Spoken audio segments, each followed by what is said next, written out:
Yang menarik mungkin begini nih. Kita harus bersyukur Tuhan mewajibkan puasa Ramadan ini. Hmm. Kalau saja Tuhan tidak mewajibkan, gitu kan. Katakanlah, pokoknya puasa Ramadan itu sunnah, gitu. Saya kira tidak banyak orang yang melakukan ini. Jadi ketika diwajibkan, ya alhamdulillah.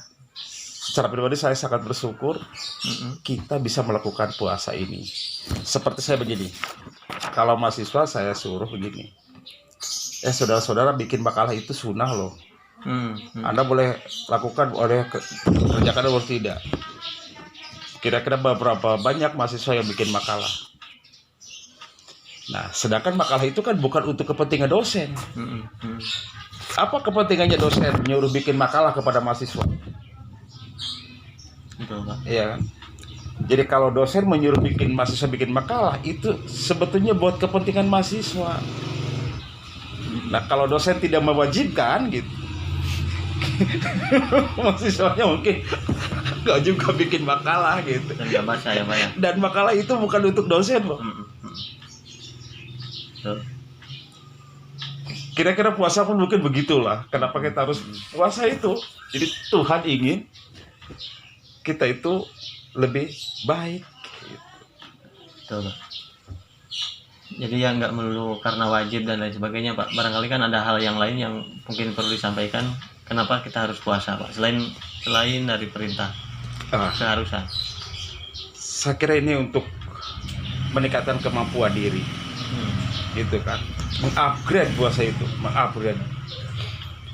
Apa yang terupgrade dari puasa itu? Paling tidak saya melihat ada dua hal. Pertama, pikiran kita.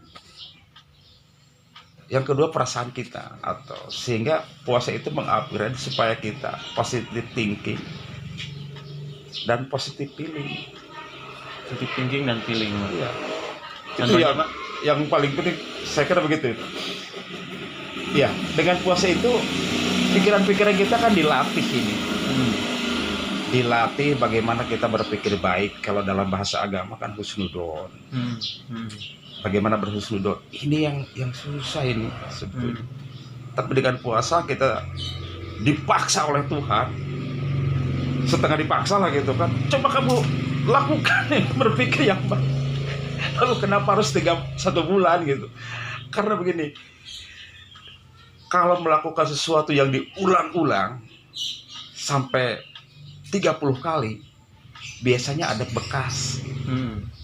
Nah, kalau pembiasaan yang diulang-ulang tidak sampai 30 kali, itu efeknya kurang. Jadi 30 hari itu ini sepertinya Tuhan tahu persis lah. Sebulan full itu ya, Pak. Ada efeknya nanti bisa lebih baik gitu lah. Jangan-jangan kalau hari ini kita berbuat baik, itu karena pengaruh puasa kita tahun lalu. Efek pengaruh puasa kita tahun lalu. Nah, hari ini kita dilatih berpikir yang baik, boleh jadi efeknya itu kita 1 tahun ke depan itu bisa berpikir dengan baik. Pak. Kalau feeling, Pak, feeling yang baik, Pak. Yes, kira nggak jauh beda ya, perasaan juga kan. Jaga perasaan itu kan luar biasa ya. Ibadah juga seringkali kita kan menggunakannya perasaan. Nih lagi musim lockdown nih, nggak enak kalau taraweh nggak berjamaah gitu kan. Nggak enak kalau nggak jumatan gitu kan. Tapi kan agama itu bukan hanya perasaan. Gitu kan, ada logika. Tapi perasaan juga memang dengan puasa bisa dilatih. Lebih sabar lah, lebih bisa merasakan. Terutama masalah evaluasi diri. Begini, seringkali kita evaluasi itu, yang salah itu orang lain, bukan kita. Apapun yang salah itu selalu orang lain. Ini nih gara-gara ini nih, gara-gara itu, gara-gara. Kita sulit sekali melakukan evaluasi. Jangan-jangan yang salah itu saya loh. Oh, kondisi begini tuh jangan-jangan karena saya kurang responsif, karena saya kurang peduli, atau karena saya kurang berpikir keras. Selalu yang salah itu orang lain, Pak. Orang lain. puasa melatih bagaimana kita supaya bisa gak sih saya nih yang salah itu. Nah, betul Pak. Betul. Ya, ya. Minimal dua itu ya Pak ya. Kenapa sih kita harus berpuasa ya Pak?